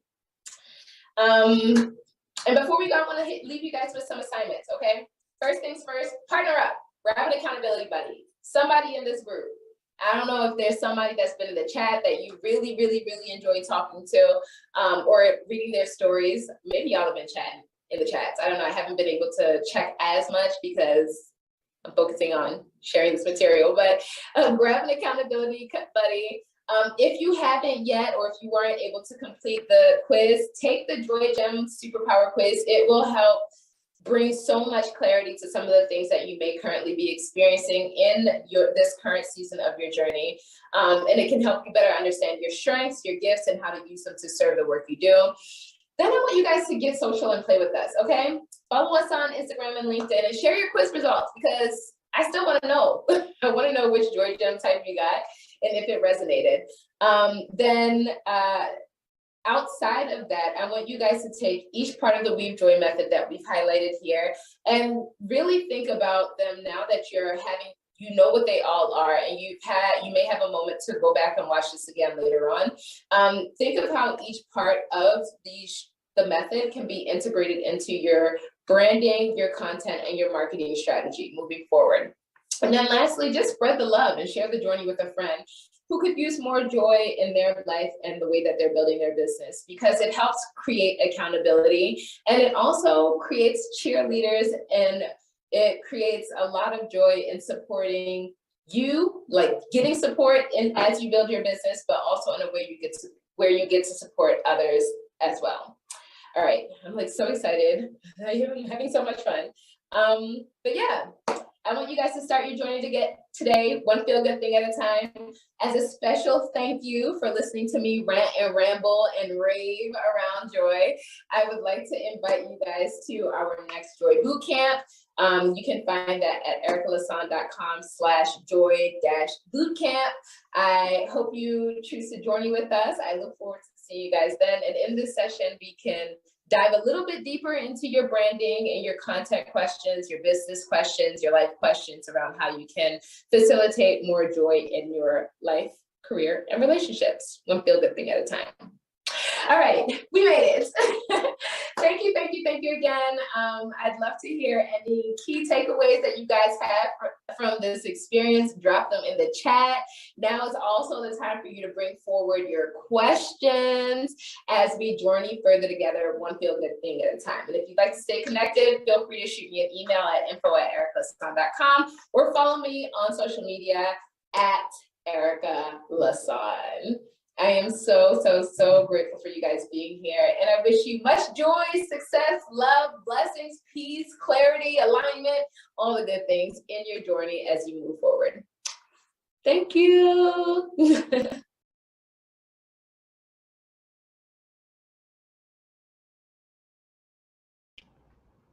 Erica, that was so good. Y'all are funny in the chat. People were, did you see this? I did. I loved it. Man, they are cutting up. All right, y'all. So we have 5 minutes with Erica. So many questions. So many. Dana, I see you. So many hands raised. So let me just pivot it first to the hands, okay, and then we'll get to the question box and we'll vacillate back and forth. Alexis, the mic is yours. Okay, can you hear me? Yes.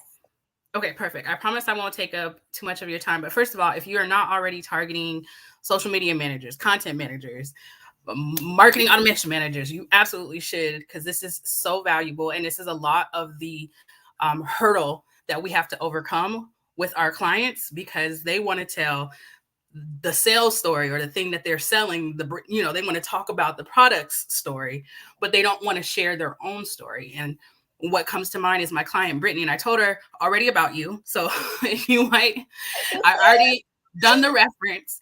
And I told her I was going to tell her story. But one thing about Brittany, she just made the transition from California to Arizona. She's a realtor. She had to leave her business behind in California and rebuild it in Arizona. She's also a real estate agent. Her husband's a doctor. She's a mom. They just bought a house. All of that valuable information, all of that, she can build her content story or her content pillars, her brand story around. And it's as if she refuses to do it because what does she have? A broker in her ear telling her, well, no, you need to do house tours and you need to do this to show the real estate side of you. And so the battle, the back and forth that she and I have is trying to find a balance between showing that she, is a professional real estate agent and she knows what to do, versus all of this wealth of content that she has in just telling her story. So this is amazing. And you just and I gave her your IG and your website. So hopefully she'll be reaching out to you. But I told her, look, we got to do something because we have to elevate. We have to connect with these people on a deeper level.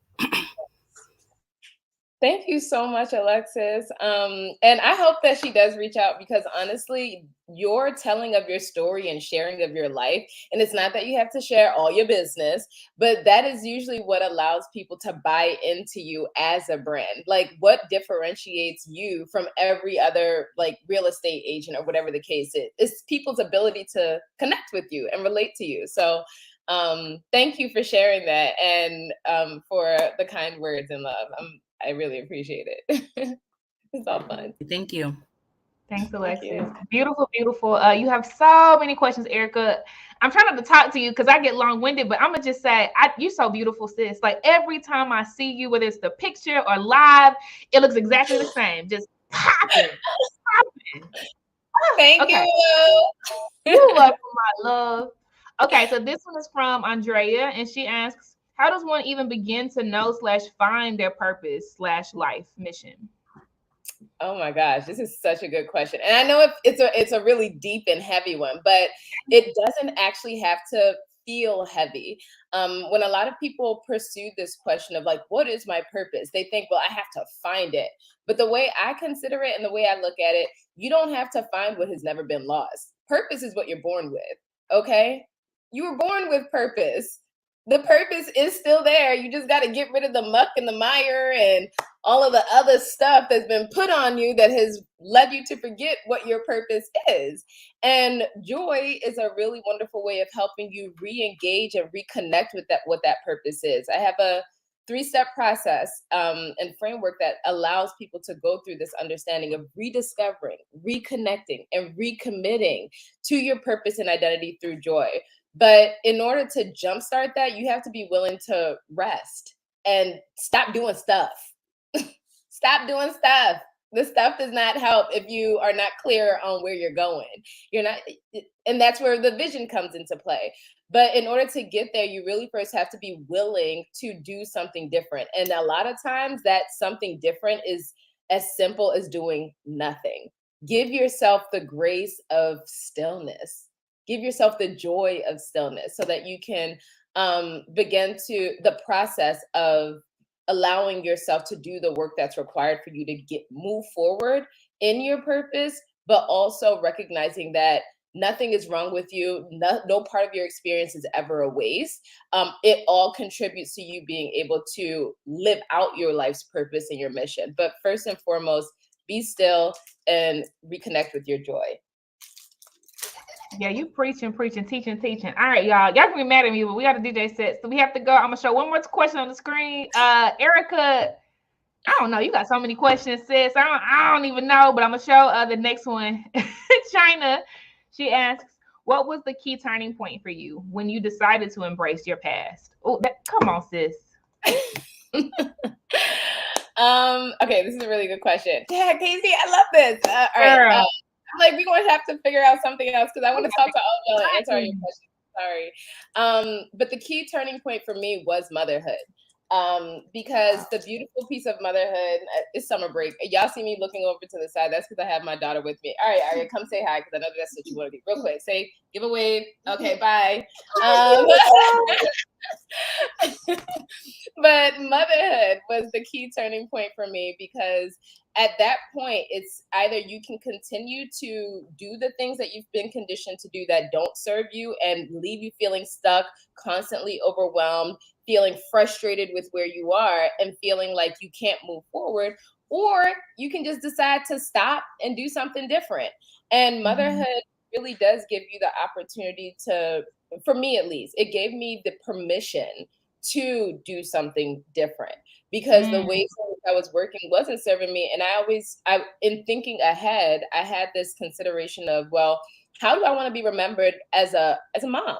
You know, like, do I want to be angry and frustrated? Do I want to be like, my kids like she was always yelling at us because she was so tired? You know, different things like that. And so in the moment after doing the good mom, good wife thing for 16 months and like it got to the point where I was like crying in silence by myself because of the overwhelm and the pressure that I felt, but I felt guilty verbalizing it. When I decided I'm not doing this anymore, and I really began to open up about how I felt in the moment and what I really wanted. And I know it sounded selfish to a lot of people, including my parents, but I had to commit to my version of joy. And they didn't get it. But as I began to do the stuff, it became something where it's like, low key, I know they wanted it too, you know? Of course. The joy of the journey. You get to break generational curses. You get to plant seeds of blessing that not only empower and benefit you, but they set future generations up for joy and well-being as well. Ashe. Well, we have a great recommendation from Auntie Yvonne. She asked if you can grab a table in the lounge. So, Erica, there's a lounge in here. Once you leave this session, there's a lounge at the top of your screen if you're on laptop. Are you on laptop or phone or mobile? I am on a desktop today. Okay, so once you leave here, if not, listen, I'm talking like you're going to say yes. She might say no, y'all. But in the lounge, there are these tables, and table 1, for instance, is the top one. If you sit there in the chair, other people can go sit there in the chair with you and continue to dialogue. If you're free, if you're not, completely understand, and we thank you for pouring into us in this session. It was fire. Thank you. It's my absolute joy. You are welcome, Mamacita. All right, well, I love you, girl. You know we're gonna stay in touch. Keep doing what you're doing, because you fire. Y'all, somebody asked, where do you get these speakers from, Casey? So Erica and I met in community. We were in a group called iFund Women of Color.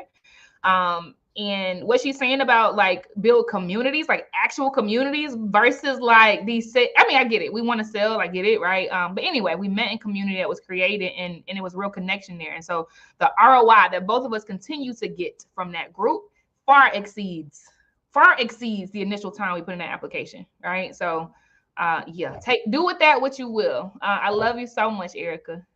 Appreciate you too, girl. Thank you so much. Thank you. All right, y'all. So look, I don't know if Erica's gonna meet y'all at the table or not, but just go see the DJ set is starting.